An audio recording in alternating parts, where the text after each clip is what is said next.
ngin trai sitom trai sitam daka mensem kabakia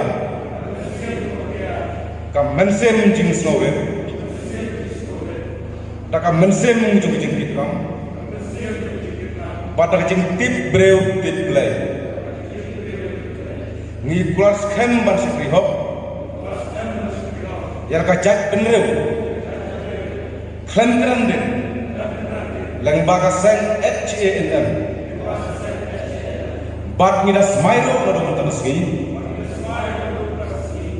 daka jing slor ka jing syampang bat ka mensem ijhab kita khnang bangin la pan launo ya kisok kedot di para tek lakum ya kari kabat it jongi ai bau blai trai kana ko najro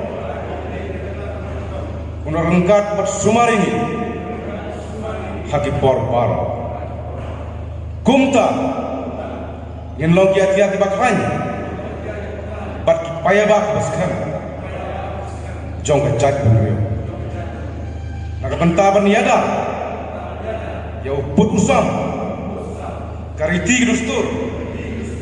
bat ke jinglong bakerpa jong ka chat bunyo Eastern West Khasi Hill District.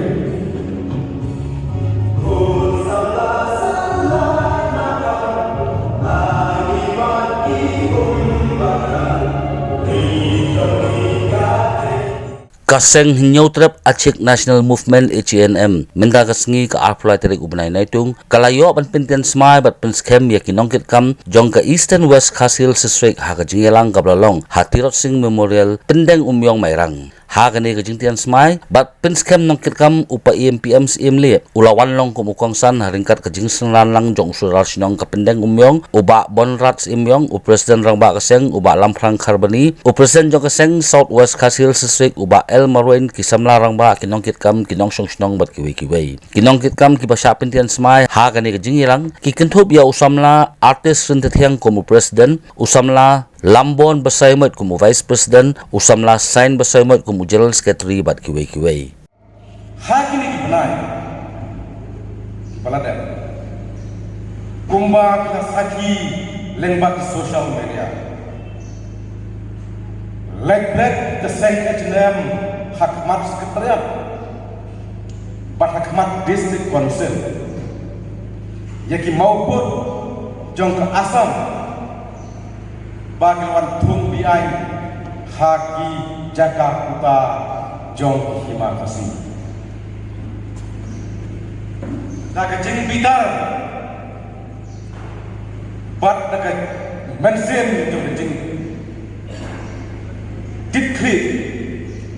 yang kendau ke siap jong hima kasih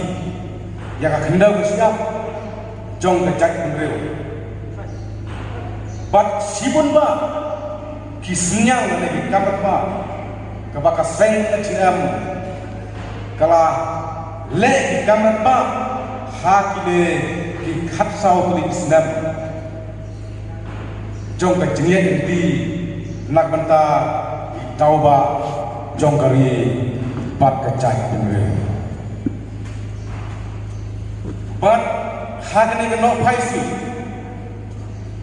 lengba kene jaga ka HM ka ken pasai ban nangne sekma